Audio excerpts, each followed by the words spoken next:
welcome to IdeaCast Interview Series Volume 9. My guest today is Julian Reeve. And Julian has an impressive resume, and it's interesting to note that Julian works with the idea of perfectionism. And so Julian has been a founder of 2 production companies. He managed an independent record label. He also co-founded a boutique talent agency in London. And more recently, he was the music director for the first national tour of Hamilton. So again, we're talking about perfectionism here. And what I just described to you is an environment where perfectionism can thrive, but perfectionism also has a shadow side. There is a maladaptive side to perfectionism, and we'll be discussing that in this interview. We'll also be talking about Julian's book that he wrote, Captain Perfection and the Secret of Self-Compassion, which is ostensibly a children's book targeting age range 6 to 12, but my wife and I both discovered that in reading this book, it is perfect for adults as well. So we'll talk about that and a whole lot more in this interview. So I invite you to join me as we have a meaningful and informative conversation with Julian Reeve and the matter of perfectionism. Typically, when we hear about perfectionism, we only hear about the maladaptive aspect of perfectionism. And Julian, being the genius, the clever genius that he is, he understands that there is a adaptive side, and he's working with that. And he's working with persons who have struggled with perfectionism to work with the adaptive side and also provide an intervention for the maladaptive aspect of perfectionism in the form of mindfulness, self-kindness, and common humanity. So please join us for this amazing conversation. You won't regret it. And I'd like to welcome Julian Reeve to the IdeaCast interview series. Julian, welcome. Really grateful to have you on board. Thanks for having me, Justin. Great to be here. Oh, yes, I'm grateful to have you here. And so I'd like to, for those tuning in and watching this interview, Julian and I are going to talk about Captain Perfection, and that is a book that Julian has written. I'm going to give Julian a chance to explain the provenance of the book and the inspiration for writing the book. And in the first part of this interview, we're going to talk about the book, and I would like it to be accessible to children and parents who are coming to this interview to discover more about the book or learn about the book for the first time, perhaps. And then we'll do a part 2 that's going to be a little bit more geared towards folks our age, Julian and myself, and in the range of adulthood where we want to learn more about perfectionism. So, Julian, what is your creation story for Captain Perfection? Yeah, sure. So I used to be the music director for the Broadway musical Hamilton. We were in San Francisco in 2017. I was 43 at the time. And 3 months into the job, I had a heart attack walking home after the show one night. Cutting a very long story short, we kind of discovered, this was me and my psychologist, we discovered that actually my maladaptive perfectionism was kind of the root of that heart attack. Basically, I'd taken some, shall we say, dubious lifestyle choices in my 20s and 30s, all associated with low self-esteem, inner critic, not feeling good enough, etc. And those kind of activities blocked my right coronary artery by 90%. It was hanging on by a thread, according to the cardiologist. So kind of after the event, I was kind of given the challenge really to look at perfectionism and to figure out how I can manage it in different ways, because obviously I wanted to keep my role on Hamilton.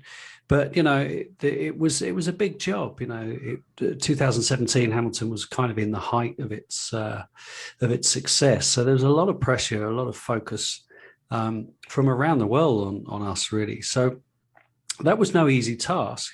But I realized actually that self-compassion was a big element of being able to manage perfectionism successfully. So ultimately, when I left the show in early 2019, I set about thinking how I could get the message about perfectionism out. And I ended up doing a TED talk in Santa Barbara, the tail end of 2019, called Reframing Perfectionism, the Vital Need for Change. And I actually came up with the idea for Captain Perfection for that talk. I realized that we don't really celebrate perfectionism visually. There is no visual representation of a positive aspect to perfectionism. So a kind of superhero was the idea that I had. And then naturally, the natural progression from the talk was to write the kids' book, which ostensibly is the book that I wish I'd read when I was a kid. Had I read the words that I've written when I was the age that I've pitched this at, which is kind of between 6 and 12, there's every chance that I might not have struggled with maladaptive perfectionism as I did. So therefore wouldn't have maybe perhaps taken the lifestyle choices that I did, and that might have actually prevented the heart attack. Who can say for sure? But that was the aim with this book, certainly. Absolutely. And, I heard you make that statement in another interview about you're targeting an age range, and had you that foreknowledge or that knowledge as a child that the course had been different. And so I get a little bit Jungian or metaphysical, and I think, well, Julian's contacted that little 6-year-old inside of him. And by creating this book, there is some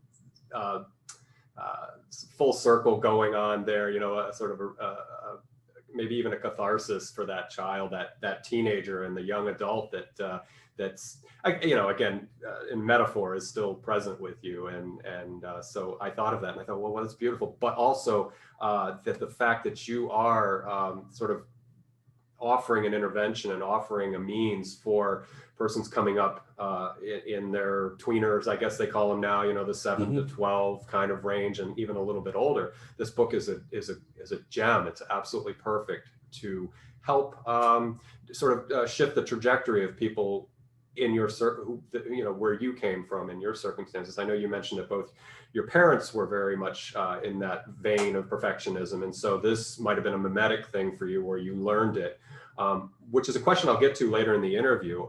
Curious about the how perfectionism is created or if it's inherent. But we're going to talk about the book in the first half. So you've created Captain Perfection, and I did not know about the TEDx talk that's sort of where the idea came in as what looked like a beautiful PowerPoint presentation. And for the record, I will have that TED talk linked down below because it's very good and it's informative. And if you haven't gotten the book yet, that you watch that first, and then you'll really be motivated to pick up the book. So diving into Captain Perfection, the book, I read it myself, and my wife read it, and she wanted me to make sure to mention that we're both in our early 50s, and she loved it. She was like, "Oh my God, it's going on my short stack of books that I keep handy," right? Like a reference book. Well, what I like is that you not only did a children's book, but you also have it's a workbook, right? It's an interactive book. In the beginning, you have surveys, and then towards the end of the book, you have other good bullet points about a healthy life and a balanced life. And then you talk to the parents at the very end of the book. So the book is extremely dynamic in the sense that it is not just entertainment and bringing a little bit of relevance to a child's mind about what is perfectionism. And you give great examples with Jack, Alexis, and Noah in the story, and we'll unpack that in a moment. But it's just really a rich book beyond what I don't read a lot of children's books, but what I've seen in the past with children's books. So, yeah, well, thank you, and it's nice to hear. It's nice to hear that it's helping adults as much as children. That's kind of a recurring theme, really. You're not the only person to have said that, and I'm very thankful that it's reaching a wider audience. It's interesting that you kind of picked up on the content being as varied as it is. It's interesting. Many people kind of, they ask me, well, how did you end up deciding on the content of this book? What's your experience with children and perfectionism? And ironically, the answer is, well, very little, because I'm not a parent myself. But actually, I think that is part of the reason why the book is striking a chord, because because I'm not the parent, I mean, I'm a very experienced educator. I've been working with kids all of my life, but I do so and have always done so as an adult talking to a person, not a child. Right. And of course, there are ways that we can choose our language to connect with that age group, but that shouldn't include talking down, and it shouldn't kind of involve any degree of putting down because you think they won't understand. I'm a big believer in, empowering kids to actually rise up, not to be kind of spoon-fed so that they don't have to do any work. And yeah, I think the content and certainly the language that I use in this book is prevalent to what I've just said. It was important to me to make it as varied as it is content-wise, because perfectionism is such a dense subject, and it's such a very, very, very, very difficult subject for perfectionists that experience it, particularly, later on if you've had a whole lifetime with this stuff. So I wanted a book that kids, and by the sounds of it, maybe your wife too, keep coming back to, because they might have experienced a degree of perfectionism that day, and they're like, oh wow, well, I wonder what Captain Perfection might have done for that. Yeah. What's the solution for this? And it's not something where you read and you digest and you go, okay, I've got it, and suddenly your perfectionism gets better. Yes, your perfectionism can get better very, very quickly reading this book, but what's good about it is that you can pick it off the shelf, like I do with all good books, just to kind of remind myself of the important parts. And it's amazing what we all learn in a second or third or fourth or fifth visit, isn't it? Right. Absolutely. Absolutely. And going back to having an honest relationship with a child, as expressed in your book, I think having that survey in the beginning has a twofold purpose, rather, that you can have the child get invested in the work immediately, as well as bring the parents' attention and get them invested, and see, because one question I could ask, and it's covered a little bit in the book, is what would a parent look for if they're not a perfectionist themselves and they are relatively self-aware and they're concerned about their child? What are the signs that the child may be sort of autonomously becoming a perfectionist without the parent being the enabler of that? Yeah. Well, the obvious one is mistakes. So, we see it with Jack in the first story where he freaks out because he's made an error. Comparison is another big one. Kids who haven't yet found some comfortability in their own skin tend to compare very early, and a lot of that is obviously driven from self-esteem. Fear of failure is another one, and again, kind of Noah, who's the third story, kind of mirrors my own experience with music and perfectionism. Kind of, if your child struggles to take compliments, as bizarre as that is, that's a classic sign of maladaptive perfectionism. If they have very fixed ideas of how things should be done, and it's their way or the highway, and it's only one way, they can't see multiple routes to the solution to any given problem, that's another avenue. And something that I always encourage parents to kind of realize is that when kids are in the middle of a perfectionistic episode, it's important to remember that they're just not present enough to be able to listen to you.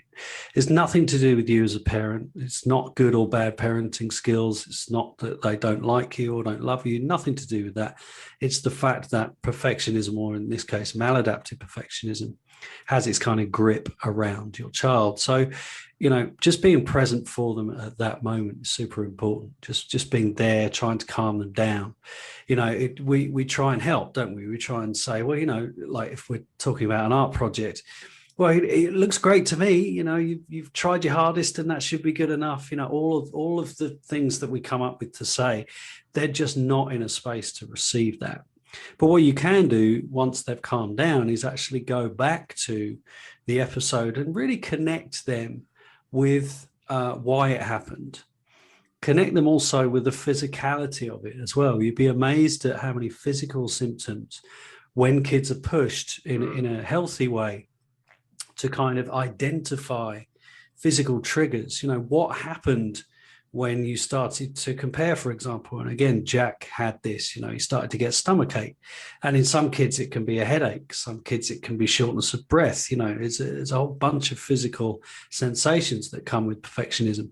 So, it's a kind of educating your child or supporting your child for them to go deeper, to discover their own traits. Because one of the big things about the book as well is that it encourages them to know themselves well enough so that they can manage perfectionism themselves. Because the sooner they do that in early life, the more successful they'll be when they have to do it in later life. Absolutely. Forming good habits in the front end, in the beginning. Right. And for the parents who are watching this and aren't familiar with Captain Perfection, there are 3 vignettes in Julian's book. And so he referenced Jack, and Jack has an art project. He has to draw the moon. And so there's a conflict that arises because of that, because of the perfectionism and the maladaptive nature, the spectrum leaning in that way. And so Captain Perfection comes in and works with Jack to understand something about balancing, and we'll get into balance in a moment, and how to work to counter maladaptive perfectionism. But the other 2 vignettes are equally salient for children in the sense that Alexis has a test and she doesn't do so well because she just builds up this narrative of pressure and expectation that's sort of a quasi-fiction, and then you reference Noah with the piano, and it has a relevance to you in your life. And I love how Captain Perfection came in and purposely flubbed a classical piece of music and misnoted a couple of phrases or spaces, and Noah didn't even notice, right? So it's that self-awareness that you're bringing that out. Yeah. So the book is really, again, it's well constructed in the sense that it's a teaching tool as well as an entertaining narrative about 3 different children going through 3 specific scenarios of their leaning into maladaptive perfectionism and it not having great results. And you mentioned those physical manifestations in the book as well, the queasiness or the uneasiness in the stomach and things like that. So it's all there, it's all available to be had in the book. So now that we've talked about how there is this ability to move into, and what's nice and I love is that you've educated me, and whenever I thought of perfectionism, I thought neurosis, and I thought, I always think in the maladaptive spectrum. And so this is nice that this book came to me, and that I kind of had this epiphany of my own, that there is a way to manage. I always say that about empaths, like people who are empathic, bad empathy, empathic nature, like I guess maladaptive or dark or negative empath. So it's the same, way of looking at it. You can really harness the power of being an empath and be able to do incredible things with it. Yeah, absolutely. And it's a big, you've just hit on really my main stance in terms of perfectionism, because I wouldn't have had the career that I've had or the success. I wouldn't have got the job on Hamilton without my perfectionism. Right. And I think that I wrote a piece recently for Fast Company for the business world on this. It's a problem right now in society because we're not attacking perfectionism in the right way, and much of it actually comes down to the marketing of these materials. So, for example, if you take Brené Brown's work, who's an incredible researcher, and she's done so much valuable work in this space.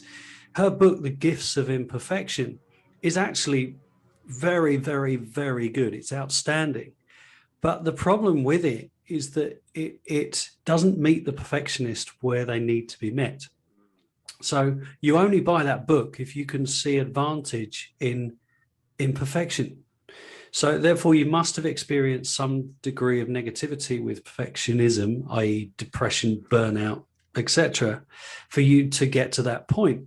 And a lot of the reason why I went the angle that I did with Captain Perfection is that, it's so important that we start speaking to perfectionists before the pain point. And so I kind of encourage kids to kind of start to at a very early age start to recognize the differences between adaptive perfectionism, which is positive, and maladaptive perfectionism, which is negative.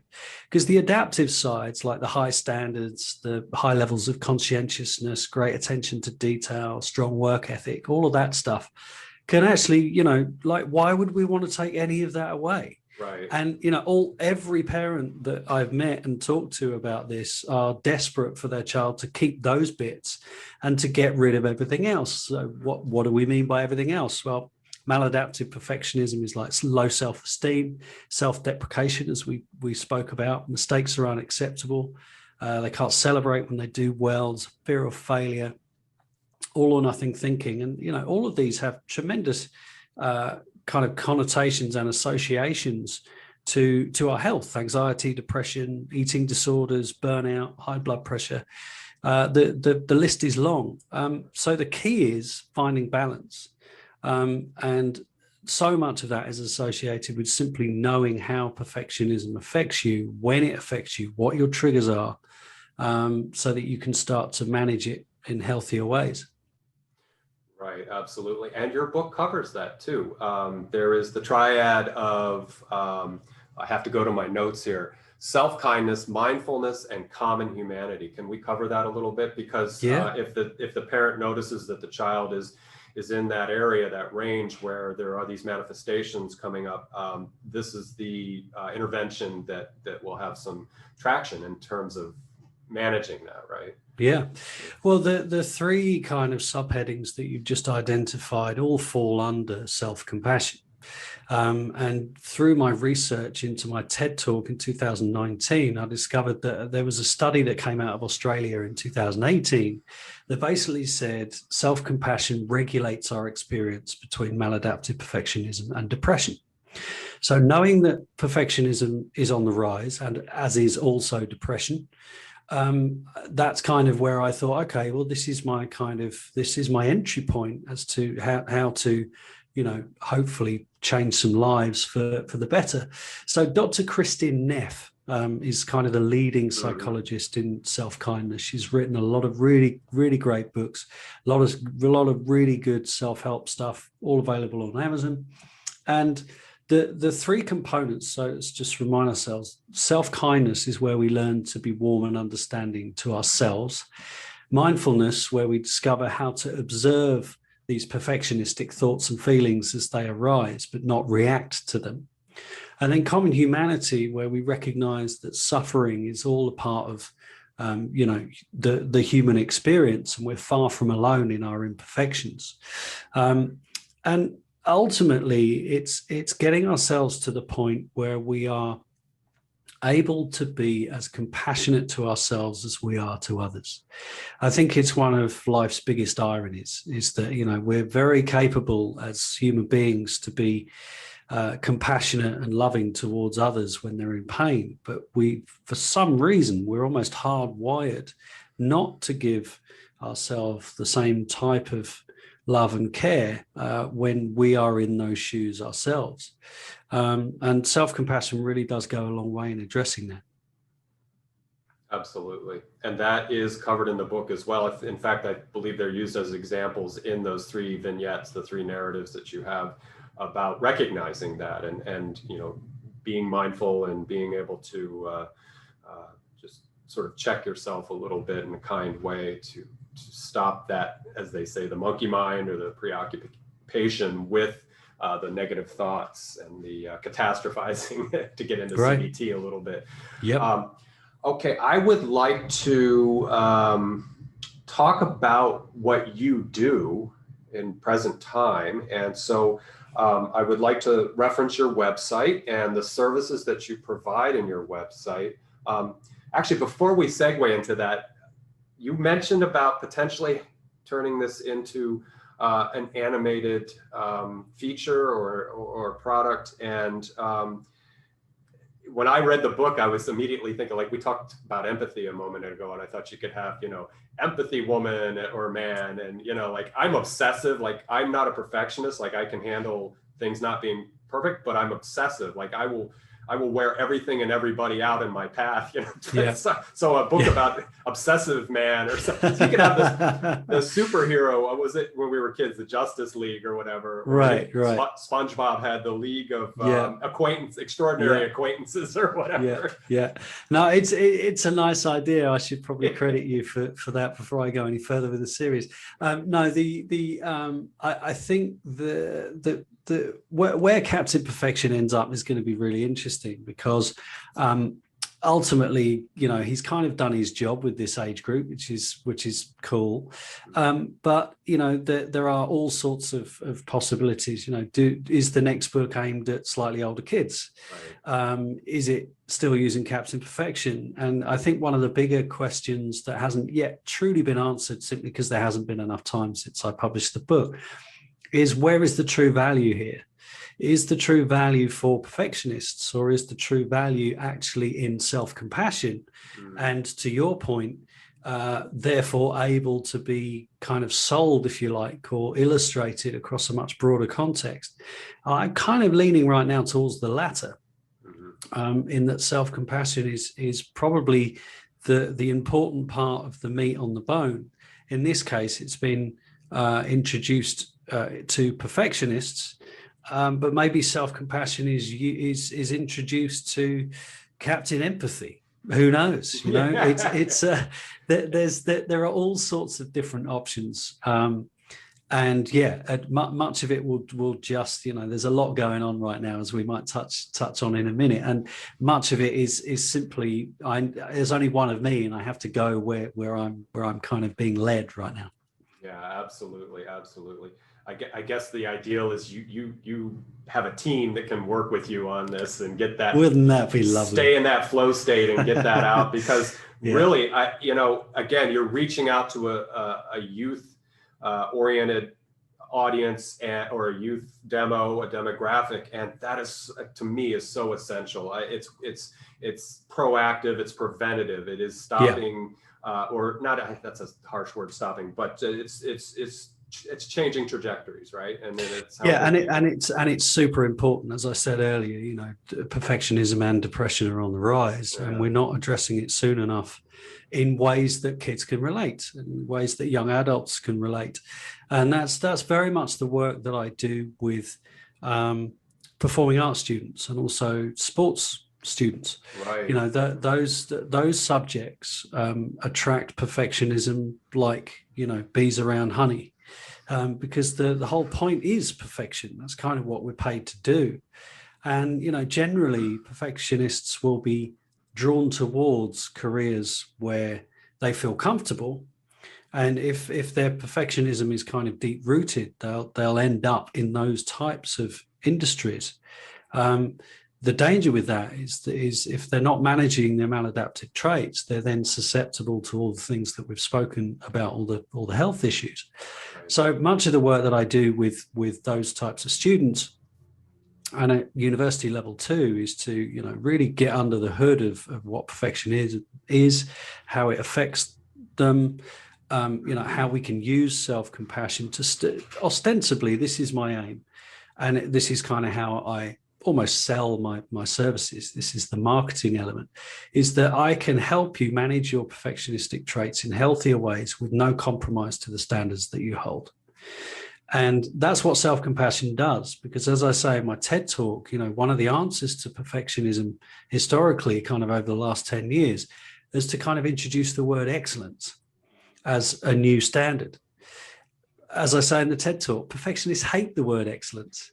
It's like you're setting them up to win bronze at the Olympics, right? Right. What's the point? You know, yeah, exactly. What's the point? Well, I don't want to do that. I'd rather do something else. Yeah. So we have to, like I said earlier on, we have to meet them where they want to be met, and we have to use language that actually connects. And so basically, you know, I encourage people to accept and embrace their perfectionism, to separate the adaptive and maladaptive parts, and to do the work on the maladaptive parts so the adaptive side can shine. That's my kind of approach, and self-compassion is very much at the heart of that. Yeah, absolutely. And so what Julian's been referencing is he has a website that will be linked down below, and it is julianreeve.com, if I've got that right. Correct, yeah. Okay, yes. And so in his menu of services, his shingles that he hangs out, he was just referencing the performance. And so again, it's geared towards students and athletes and people who are put under a lot of pressure, but you also do corporate training, you do personal coaching. And again, you have an online course that you're featuring now, or is it in development? It's still in development. Development. Okay. I wanted to make sure I caught. Yeah. I'm actually battling my own perfectionism with that series. It's really interesting. But that's good, right? Well, yeah. Well, I think so. You know, I think eventually when I do release it, it's going to be one of those things that people go, "Wow, this is incredible. There's so much pain in here." But yeah, no. Hopefully I'll have gone through the pain and actually presented a few solutions. But no, it's really interesting work, and certainly the work that I do in organizations now in business is fascinating, because you mention the word perfectionism to a CEO or C-suite member, 9 times out of 10, probably 9.5 times out of 10, they will value their perfectionism. Right. So in the same way that we've spoken about with the students, we need to meet them at a place where they're like, okay, if you value it, which parts do you value? Let's break that down. Let's build the new, healthier you. Mm-hmm. And then, once we've done that with leadership, we're then able to implement that on the shop floor with employees. But it does involve a lot. And, it's ostensibly a big culture shift for a lot of big organizations. And it's amazing how some companies are completely open to that, and some organizations are very much closed to that.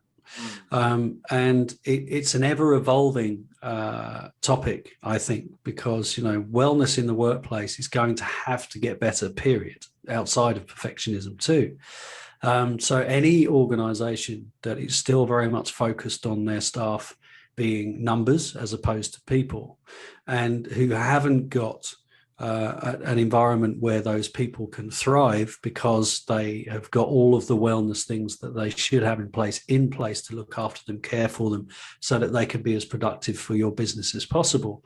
The people that don't necessarily take that approach, I think, are going to start to struggle at some point, because we're not built to run at this pace. Human beings aren't machines, and we do break, as kind of I proved. And so, it's super important that we're creating a workplace where perfectionists can thrive, because it's quite right that organizations want to capitalize on adaptive perfectionism, much like a parent looking at their kid does. An organization goes, well, yeah, I want all of that stuff, but I don't want any of that stuff that leads to the bad health and high staff turnover and more days off and all of that sort of stuff. So but you hit the nail on the head with everything that I do, be it with students or with organizations or with one-to-one coaching. It's very much prevention is cure, and it's knowledge is power. Yeah, absolutely.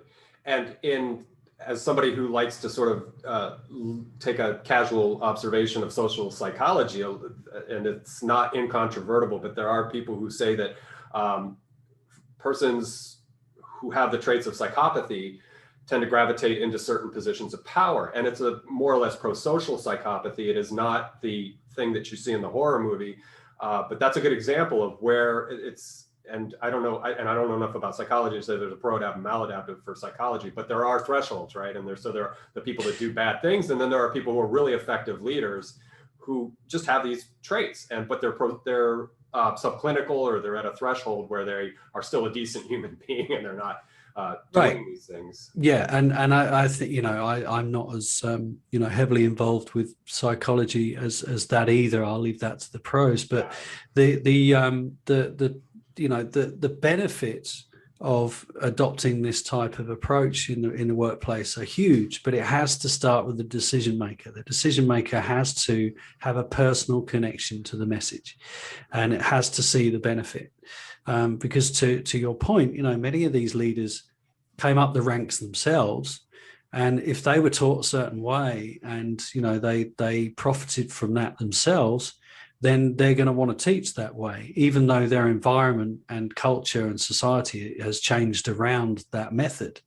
And that's often, one of the bigger challenges is to get people to be open-minded enough to listen to this sort of stuff. And especially with a word like self-compassion. I mean, you get certain business leaders that will just put the phone down at that point, right? Right. Because it's like, well, no, that sounds like we're just going to kind of give guys days off and we're going to play foosball in the meeting room all day. And of course, it's not that. There are many myths surrounding self-compassion that we need to debunk in order to do some good work. Oh, absolutely. Yeah. And how short-sighted, because if a person is fumbling into neurosis or fumbling into physical, as you had repetitive stress injuries or whatever's manifesting, they're not a good employee. And so if you're treating them more like objects, you want your machine to run well. And so self-compassion can sound spooky at first. I had reached out to a former law enforcement officer that teaches mindfulness to police. Mm-hmm. And so talk about fighting, that same kind of glacial struggle, working with this mammoth monostructure of the way everything should be done. But and so what sectors, I won't say are resistant, what are the ones that are more amenable to your language and your approach? Who do you find that embrace this kind of thinking at this point? Yeah, I mean, what's interesting kind of over the last few months, I've kind of gathered more data with this. So kind of creative industries and big tech are actually, very open to this sort of stuff. You'll find that, it's not necessarily industry specific. It's more the structure of the business. If there is a very kind of linear approach and has been for years, then ostensibly that culture is very embedded and it becomes very difficult to change. It's a bit like those businesses that you see where, you walk into an office and they're still using an Acorn Electron from 1982 because it's worked always. Why should we update our systems? It's a very similar scenario. What's super interesting though is the geography surrounding this question. The West in general are much more in tune with wellness in the workplace. And because they're in tune with wellness in the workplace, the kind of the perfectionism element is interesting to some because it's the next layer of getting wellness to even better places.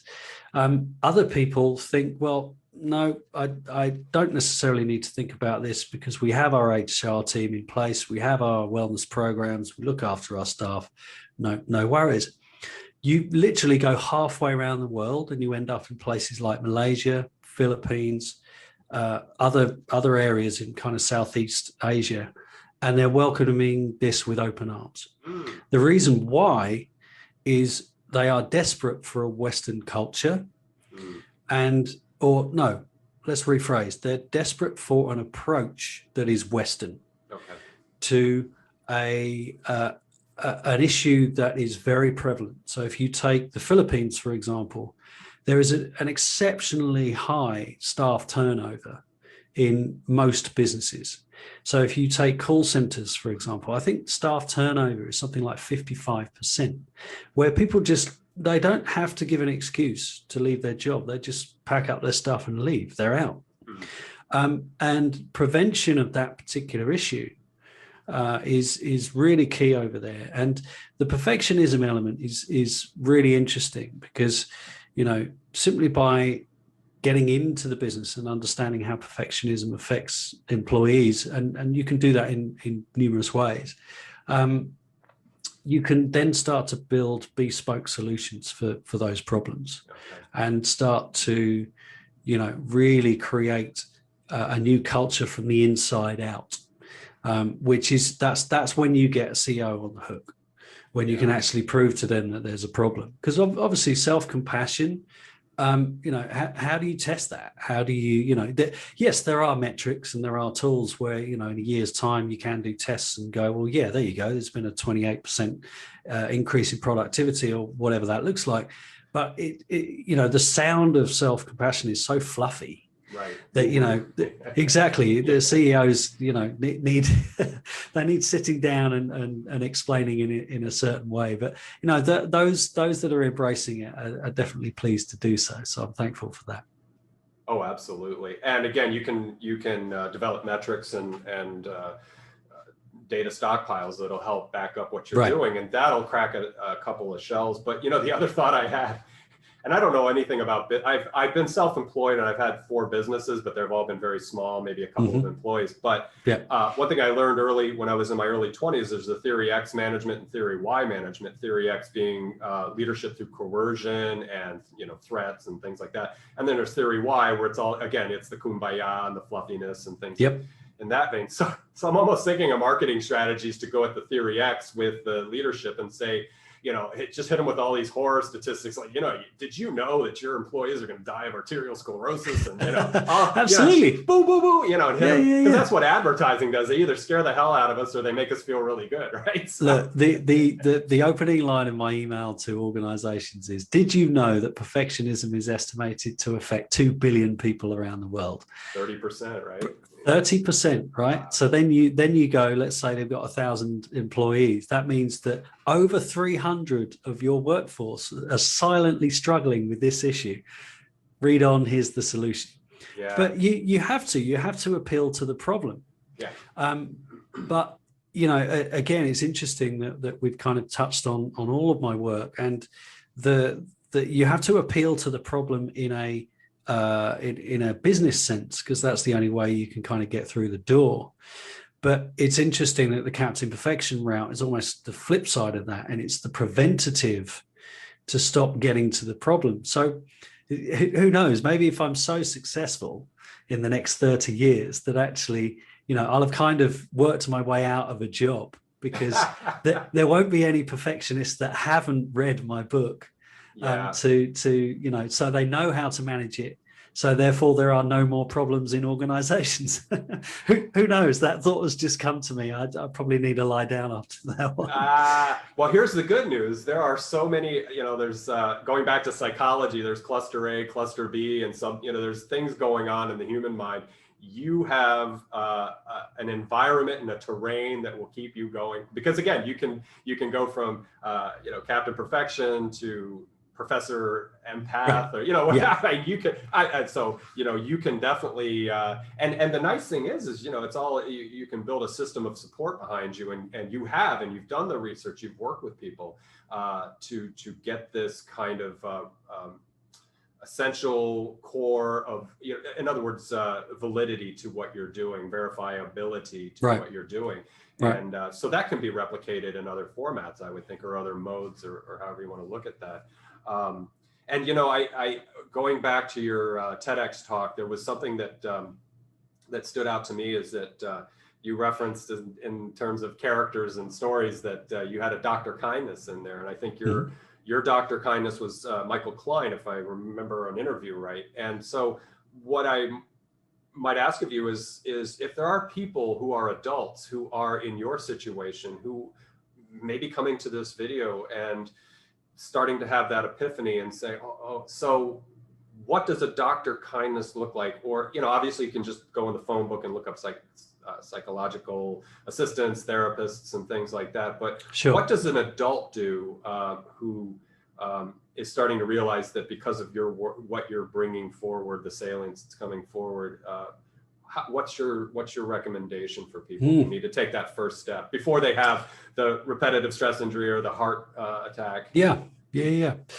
Well, I think I'm a big believer in knowledge being power.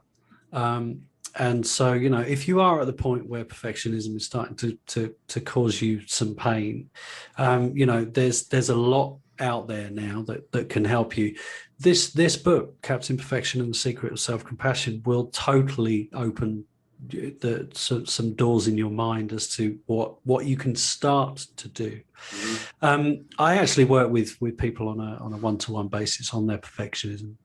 Good. It's a very personal subject, and what I do is I open the door so that they are then free to walk further on their journey, and they may end up with a certified psychologist later on.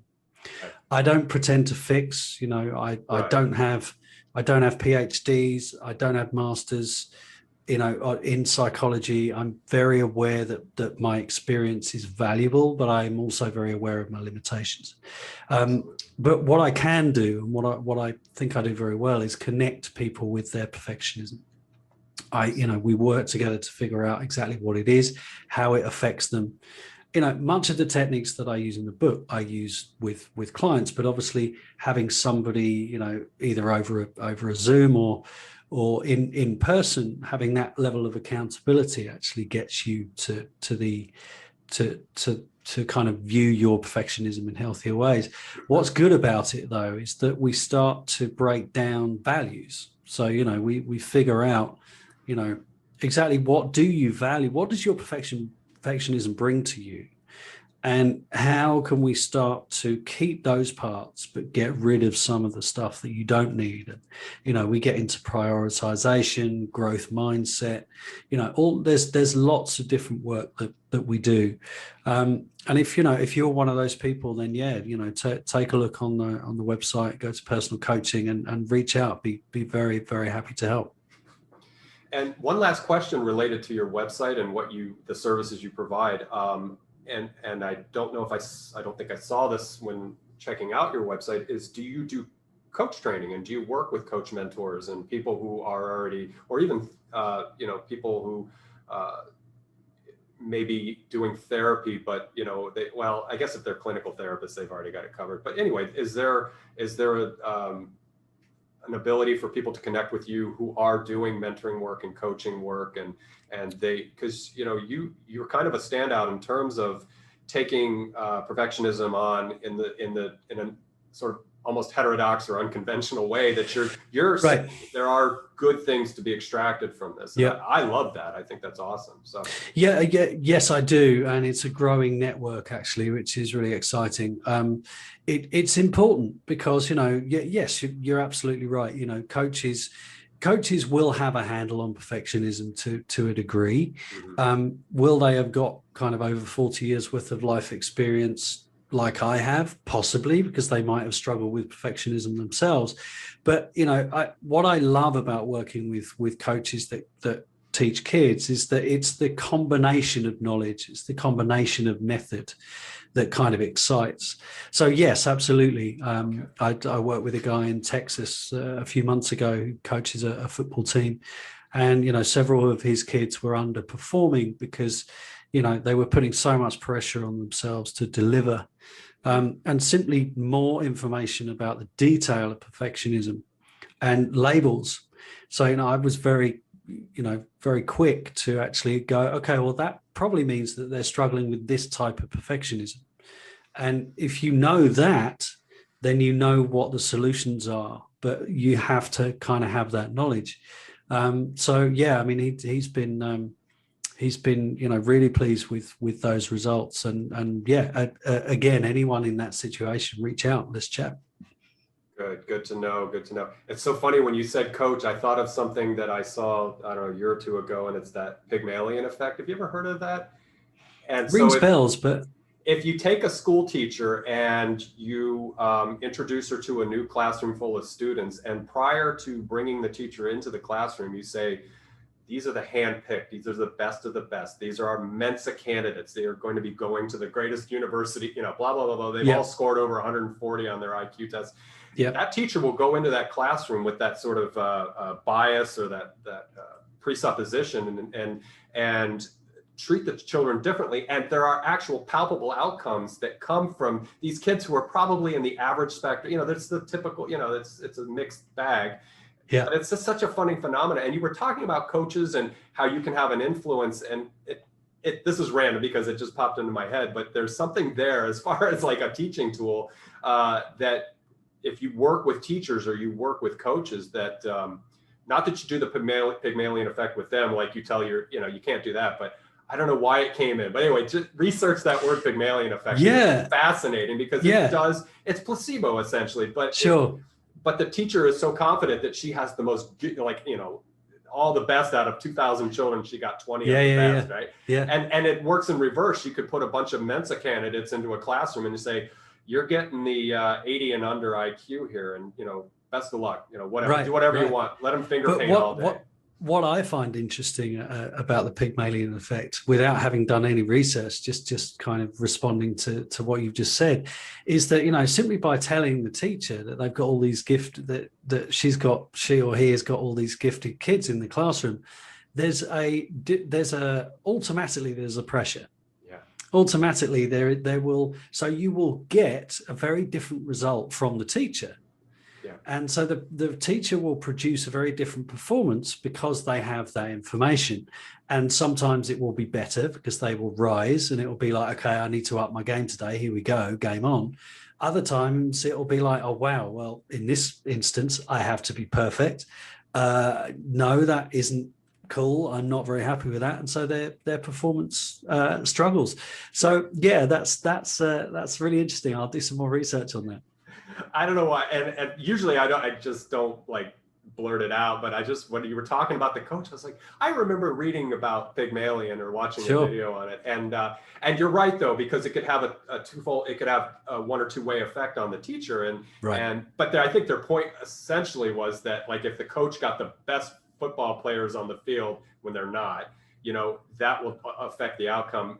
But I didn't even think about what you pointed out is that teacher could go, oh my God, if I've got all these Mensa candidates, I'm done, because I'm just an average teacher. But I think their point was essentially saying that the teacher's gonna be so jazzed and turned on that she's not dealing with a bunch of dingbats, who can't do anything, right? Yeah. But you make a very good point because then, and that's good for somebody who's dealt with perfectionism, that poor teacher might be like, oh my God, why did they do this? Of course. Yeah, absolutely. And that's why kind of working with, it's a bit like, having a mentor, having a coach. The best coaches have coaches themselves. Right. And, it's that whole thing of this, we're all constantly learning. And, the minute we plateau is where we start to step onto dangerous ground. So, yeah, kind of combination and partnership is a really good way around that. Absolutely. Absolutely. Julian, I know you have an appointment in just a few minutes, and I want to make sure you have time to get a drink of water. Thank you. And bio break and things like that. So I have to let you go. I do want to invite you back. If you had a good experience in this interview, we'll get you back at some point, and I'll just stay in touch.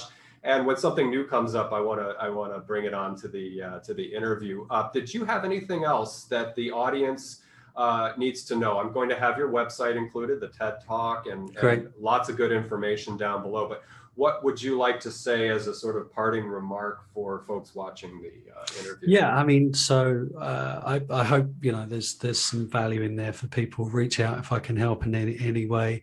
I always like to remind people that I actually consider the root of perfectionism to be self-worth.